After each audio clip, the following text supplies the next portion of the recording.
ਧੰਨ ਜਗਤ ਗੁਰੂ ਸਤਿਗੁਰੂ ਦਾਸ ਜੀ ਮਹਾਰਾਜ, ਧੰਨ ਧੰਨ ਸਤਿਗੁਰੂ ਸਵਾਮੀ ਸਰਵਨਦਾਸ ਜੀ ਮਹਾਰਾਜ ਜੀ ਦੇ ਪਾਵਨ ਚਰਨਾਂ ਕਮਲਾਂ ਵਿੱਚ ਵਿਰਾਜਮਾਨ ਗੁਰੂ ਸਾਧ ਸੰਗਤ ਜੀ, ਅੱਜ ਸਾਰੀਆਂ ਹੀ ਸੰਗਤਾਂ ਬੀਬੀ ਹੰਸ ਕੌਰ ਜੀ, ਜਿਨ੍ਹਾਂ ਨੂੰ ਜਿੰਨੀ ਸਵਾਸਾਂ ਦੀ ਪੂੰਜੀ ਮਿਲੀ ਸੀ, ਹੋ ਕੇ ਗੁਰੂ ਚਰਨਾਂ ਵਿੱਚ ਜਾ ਬਰਾਜੇ ਹਨ। ਦੀ ਅੰਤਮ ਅਰਦਾਸ ਵਿੱਚ ਸ਼ਾਮਲ ਹੋਣ ਲਈ ਇਕੱਤਰ ਹੋਈਆਂ ਹਨ। ਜਗਤ ਗੁਰੂ ਸਤਿਗੁਰੂ ਦਾਸ ਜੀ ਮਹਾਰਾਜ ਅੰਮ੍ਰਿਤ ਬਾਣੀ ਵਿੱਚ ਸਮੁੱਚੀ ਮਾਨਵਤਾ ਨੂੰ ਵੈਰਾਗਮਈ ਉਪਦੇਸ਼ ਬਖਸ਼ਿਸ਼ ਕਰਦੇ ਹਨ। ਜੀਵਨ ਜੋਤ ਕੈਸੇ ਜਗੇ, कैसे हुई है अंत, रविदास मुख नाम जाने, जानत है भगवंत। किस जीवन की शुरुआत किवें हुई अते अंत किवें होना है, केवल ते केवल एक सर्वव्यापक हर जानता है। जन की पीठ पवन का थंबा, रक्त मूंद का गारा, हाड़ मास नाड़ी को पिंजर, पंखी बसे विचार। ये साडी सीधी रचना पंजा तत्तां तो नहीं है। सतगुरु जी चारण करते इस विच पानी की कंध है, हवा का थम है, रगत खून का गारा लगा हुआ है, हट पास नाड़ियां का पिंजर है जिस विच आत्मा रूपी भक्ति कसता है। और जगत गुरु सतगुरु दास महाराज जी ने अमृत बाणी विच विश्व के वैज्ञानिक समझ की कि जी पंजा तत्तां तो बना हुआ है और इस सृष्टि विच सर्वव्यापक प्रभु की सब तो महान सृजना ये मानव जीव है, जिसनों इस संसार पर रहने वास्ते तन सवासा रूपी पूंजी मिली है, जिसनों हो के इस जीव ने संसार तो जाना है। प्राणी क्या मेरा क्या तेरा, जैसे तरवर पंख बसेरा। सतगुरु जी चाहत करते हैं कि संसार मेरा है तेरा है। जीव का इस संसार में रहना इस तरह का है जिन्हें कोई पंछी काश उड़ता रात पर अपने विद्या सवारा लेता और सवेरे उठ जाता है। इसी प्रकार ये जीव के पंछी संसार के रिश्ते रात्रि रूपी जीवन कटने वास्ते आया है। सवेरा समाते जीवन संसार छड़ के जाना पैदा है। ये अटक सच्चाई है। हंस बखेरू चंचल भाई, समझ देख मन माहे, परत पर नीच ग्रासे दे, पुनः विदास चितो नाहे। परत पर जीव की सवासा रूपी पूंजी करती जा रही है। इसलिए जीवन संसार में आउण दे मूल मरोध को पहचानना चाहिए है। मानुखा अवतार ਸੁੰਦਰ ਜਗਤ ਗੁਰੂ ਰਵਿਦਾਸ ਜੀ ਮਹਾਰਾਜ ਅੰਮ੍ਰਿਤ ਬਾਣੀ ਵਿੱਚ ਉਚਾਰਨ ਕਰਦੇ ਹਨ ਕਿ ਮਾਨਵ ਜੀਵ ਇਸ ਸੰਸਾਰ ਦੇ ਸਭ ਤੋਂ ਮਹਾਨ ਹੈ और सर्वव्यापक प्रभु की सब तो महान सिरना है। इस तो महान केवल ते केवल सर्वव्यापक प्रभु है और संत महापुरुष ने अपने अंदर वो सारे प्रकाश को प्रगट कर लिया है। ऐसे संतां महापुरुषों की शरण में जाके जीवन का ढंग से प्रभु मिलता मार्ग प्राप्त होता है। जीव ना तो अपने रहबरां का कर्जा उतार सकता, ना गुरुआं का, ना संतां महापुरुषों का, ना शहीदां का, ना समाज धारकां का, ना माता पिता का कर्जा कई जन्मां तक उतार सकता है। श्रीमान ज्ञानचंद जी जिन्होंने सतगुरु स्वामी सरवणदास जी महाराज जी की शरण ग्रहण की और अपने परिवार सतगुरु स्वामी सरवणदास जी महाराज जी के चरणों कमलों में जोड़िया। सारा ही परिवार सतगुरु स्वामी सरवणदास जी महाराज जी का श्रद्धालु परिवार है और जगत गुरु सतगुरु रविदास महाराज जी मिशन में जुड़िया हुआ परिवार है। जो जीवित संसार से आता वो चल जाता ही सच्चाई है, पर जगत गुरु सतगुरु रविदास महाराज जी चावन करते सफर इन्हों का इस संसार में आना होता है। कहते रविदास मिलियो गुरपुरे जे अंतर हर मिलाने। जो जीव का पूर्ण गुरुआं नाल मिलाप हो जाता है, गुरु इस जीव को इस संसार में जीवन का ढंग आते प्रभु को मिलता मार्ग बख्शिश करते हैं। बहुत जन्म बिछड़े थे माधो ये जन्म तुम्हारे देखे कि बहु जन्म बतीत करने तो बाद हर तो बचन तो बाद वो जीवन प्राप्त होया। इसनों अपने वैरां दे विषय ते लेखे लाना चाहिए है। संत महापुरुष पहला उपदेश दिंदे हैं कि भाई ये मनुष्य जन्म इस संसार में हर की सब तो महान सिरना है। इसमें जीव को अज्ञानता कर्म कांडा का डकरां का वहमां भरमां का अविद्या का त्याग करके ज्ञानवान बनना चाहिए। अपने बच्चों को वध तो वध विद्या करनी चाहिए, अपने गुण में जुड़ के रहना चाहिए और अपने रहबरां दे विच नाल जुड़ना चाहिए।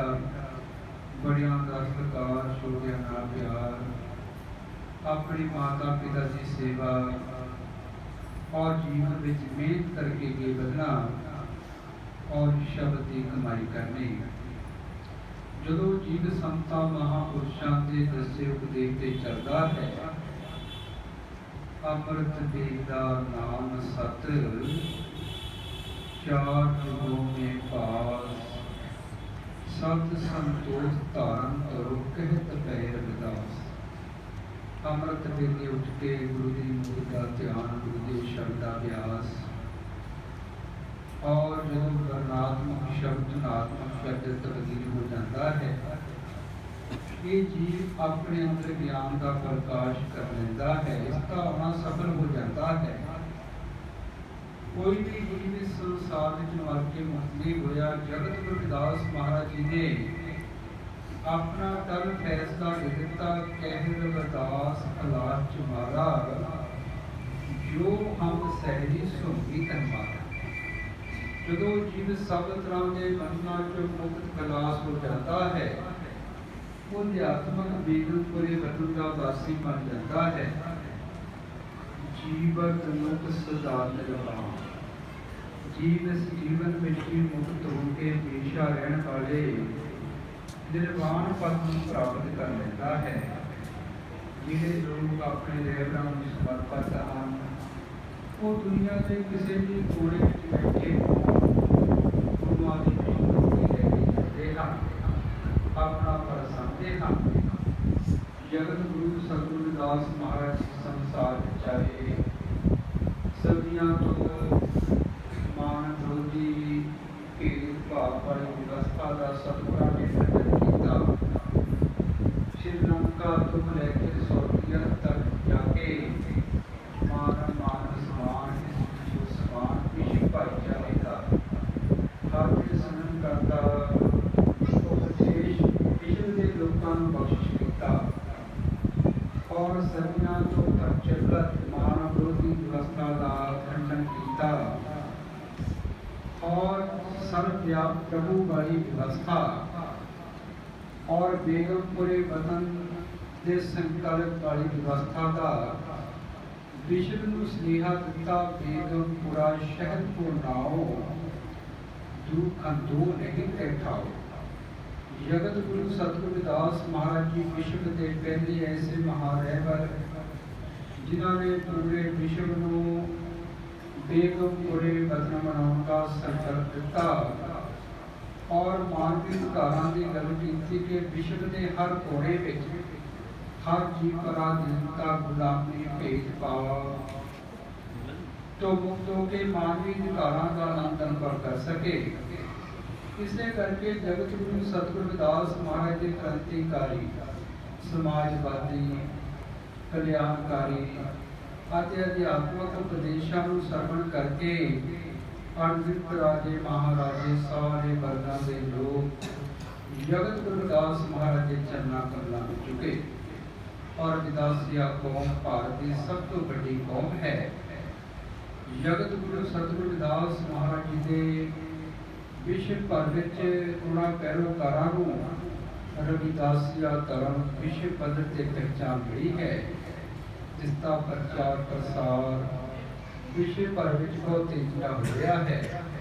अमृत बाणी सतगुरु रविदास महाराज जी पूरे विश्व में चांद मना है जिसमें जगत गुरु सतगुरु रविदास महाराज ने जीवन के हर पक्ष से चानना पाया है। सदियों के गौरवशाली इतिहास उस समय की प्रचलित मान गुरु की व्यवस्था और बेगमपुरे वतन की व्यवस्था राही समूचे विश्व के मानवी अधिकारों की गल की है जिस सोच को UN ने अपने झंडे लिया मानवता के मसीहा डॉक्टर भीमराव अंबेडकर जी ने भारतीय संविधान ला के प्रैक्टिकल दिता है जिसके तहत आप सारे हक भुग रहे हैं।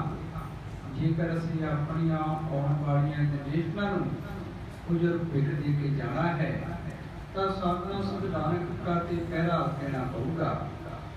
जगत गुरु सतगुरु रविदास महाराज जी अमृत बाणी में उच्चारण करते हैं कहे रविदास समुद्री संतो एक पद है निर्वाण ये रहस कोई पूजे पूजे स्वरूप है संत सजा जीवत मुकंदे मरत मुकंदे ताके सेवक को सदा नंदे। जिहड़ा इस जीवन विच अपने रहबरां गुरुआं नूं समर्पित हो जाता है उसनूं आत्मिक अवस्था प्राप्त हो जाती है। जिस मरने ते जग डरे मेरे मन आनंद मरने ते ही पाइए पूर्ण परमानंद। सतगुरु कबीर साहब महाराज जी उच्चारण करते जिस मन तो संसार के लोग करते हैं ऐसे जीवित पाप मर के जीवन परमानंद की अवस्था प्राप्त होती है। तो सतगुरु जी उच्चारण करते हैं जीव इस जीवन में मुक्ति हासिल करता है। जिਵੇਂ सतगुरु नामदेव जी महाराज ने उच्चारण किया मोए होए जो मुक्त देओगे मुक्त न जाने कोई दा।